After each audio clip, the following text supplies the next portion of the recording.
అందరికీ నమస్కారం. ఈరోజు మనం సాంబార్ రైస్ తయారీ విధానం చూద్దాం. దీనికోసం నేను ఈ చిన్న గ్లాస్తో ఒక గ్లాస్ బియ్యాన్ని తీసుకున్నాను. ఒకవేళ పెద్ద గ్లాస్లో పోస్తే ఇది 3/4 వంతు అవుతుంది. ఇప్పుడు నేను ఒక బౌల్లో ఈ బియ్యాన్ని పోసుకుంటున్నాను. ఇదే చిన్న గ్లాస్తో దీనికి 1/2 గ్లాస్ కందిపప్పు తీసుకోవాలి. ఈ గ్లాస్కి 1/2 గ్లాస్ కందిపప్పును తీసుకున్నాను. దీన్ని కూడా ఈ బియ్యంలో వేస్తున్నాను. ఇప్పుడు ఈ కందిపప్పు బియ్యాన్ని శుభ్రంగా కడుక్కొని నీటిలో ఒక అర్ధగంట నానబెట్టి ఉంచుకోవాలి. ఈ సాంబార్ రైస్ కోసం నేను 30 గ్రాములు చింతపండు తీసుకున్నాను. ఇంత చింతపండు తీసుకున్నాను, దానికి సగభాగం అంటే 30 గ్రాముల చింతపండుకు 15 గ్రాముల బెల్లం తీసుకోవాలి. ఇప్పుడు ముందుగా నేను ఈ చింతపండును శుభ్రంగా కడుక్కొని వేడి నీళ్లు పోసి ఒక అర్ధగంట నానబెట్టి ఉంచుకుంటాను. ఇప్పుడు నేను స్టవ్ మీద ఒక కుక్కర్ పెట్టుకున్నాను. స్టవ్ ఆన్ చేసి ఇందులోకి నేను 5 గ్లాసుల నీళ్లు పోస్తున్నాను.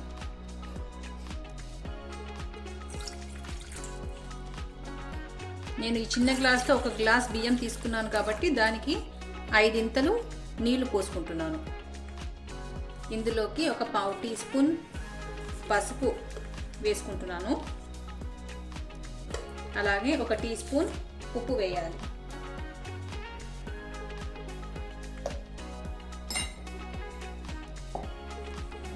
నీళ్లు కాస్త మసులుతున్నప్పుడు ఇందులోకి నానబెట్టి ఉంచుకున్న కందిపప్పు బియ్యాన్ని వేసుకొని ఒకసారి కలుపుకోవాలి.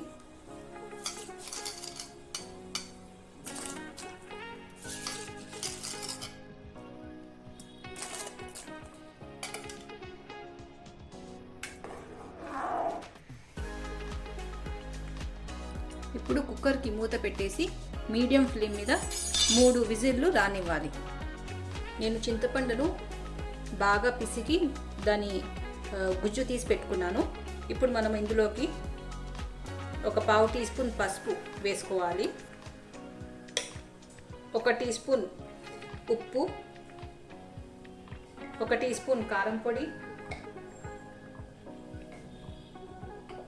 2 టీ స్పూన్ల సాంబార్ పొడి, అలాగే బెల్లం.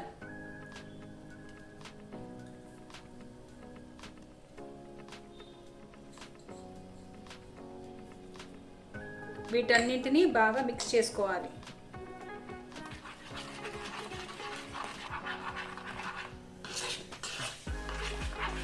దీన్ని మనం పక్కన పెట్టుకుందాము.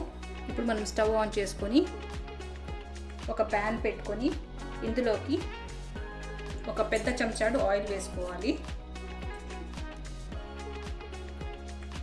నూనె కాస్త కాగాక ఇందులోకి 1/2 టీ స్పూను మెంతులు, 1/2 టీ స్పూను ఆవాలు, అలాగే ఒక 1/2 టీ స్పూన్ జీలకర్ర, 1 టీ స్పూన్ మినపప్పు, 1 టీ స్పూన్ పచ్చిశనగపప్పు, ఇవన్నీ వేసుకోవాలి. పోపు దినుసులు కాస్త రంగు మారాక ఇందులోకి 2 పచ్చిమిరపకాయ చీలికలు వేసుకోవాలి. ఒక మీడియం సైజ్డ్ ఉల్లిపాయ పెద్ద ముక్కలుగా కట్ చేసినవి వేసుకోవాలి.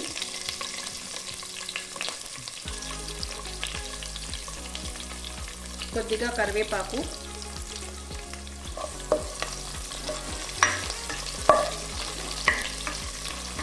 ఇందులోకి ఒక మీడియం సైజ్ ఆలుగడ్డ పెద్ద ముక్కలుగా కట్ చేసినవి వేసుకోవాలి. ఒక 1/2 కప్పు క్యారెట్ ముక్కలు, 1 కప్పు తీపి గుమ్మడికాయ ముక్కలు, 1 కప్పు మునక్కాయ కట్ చేసినవి, ఇవన్నీ వేసి ఒకసారి కలుపుకుందాము. మునక్కాయలు సన్నగా ఉన్నాయి కాబట్టి మగ్గిపోతాయి. లావుగా ఉన్న మునక్కాయలు ముందుగానే ఉడికించి వేసుకోవాలి. ఇందులోకి ఒక 1/2 టీ స్పూన్ ఇంగువ వేసుకోవాలి. ఒక 1/2 టీ స్పూన్ ఉప్పు కూడా వేసుకుంటున్నాను. మనం ఆల్రెడీ ఉప్పుని చింతపండు గుజ్జులో కూడా వేసుకున్నాము.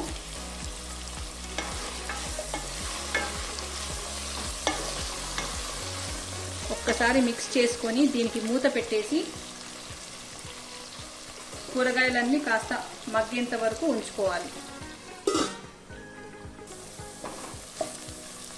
కూరగాయలు కాస్త మెత్తబడ్డాయి. ఇప్పుడు మనము ఇందులోకి 2 మీడియం సైజ్ టొమాటో ముక్కల్ని వేసుకొని టొమాటోలు కూడా బాగా మగ్గేంత వరకు మళ్ళీ ఒకసారి మూత పెట్టేసి ఒక 5 నిమిషాలు ఉంచుకోవాలి.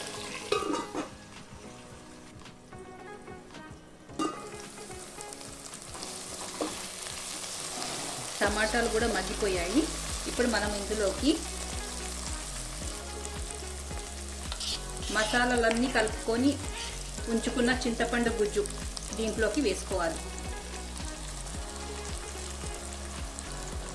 ఇప్పుడు మరొకసారి మూత పెట్టేసి ఈ చింతపండు గుజ్జు కూడా కాస్త ఉడికేంత వరకు ఉంచుకోవాలి. చింతపండు గుజ్జు కూడా బాగా ఉడికిపోయింది. ఇప్పుడు మనము ఇందులోకి ఉడికించిన అన్నాన్ని వేసుకోవాలి.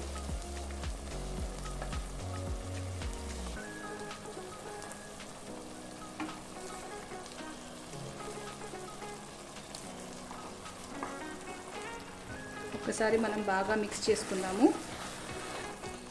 ఇందులోకి మనము 2 గ్లాసుల వేడి నీళ్లు పోసుకుందాము.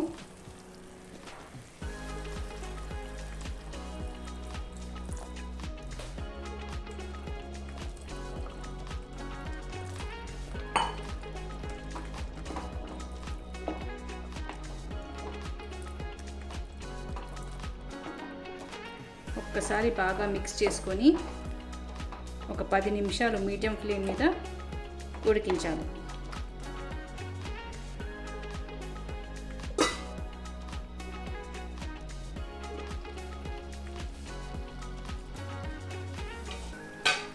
సాంబార్ రైస్ బాగా ఉడుకుతుంది కదా, ఈ టైంలో మనము ఒక 1/2 కప్పు కొత్తిమీర తరుగు వేసుకోవాలి.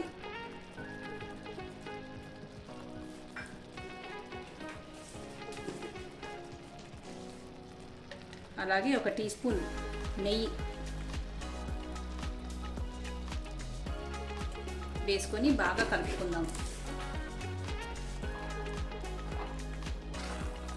గుమగుమలాడే సాంబార్ రైస్ రెడీ అయిపోయిందండి. ఇప్పుడు మనం స్టవ్ ఆఫ్ చేసి ప్లేట్లోకి సర్వ్ చేసుకుందాం. సాంబార్ రైస్ రెడీ అయిపోయిందండి. వీడియో నచ్చినట్లయితే please like, share and subscribe. Thank you.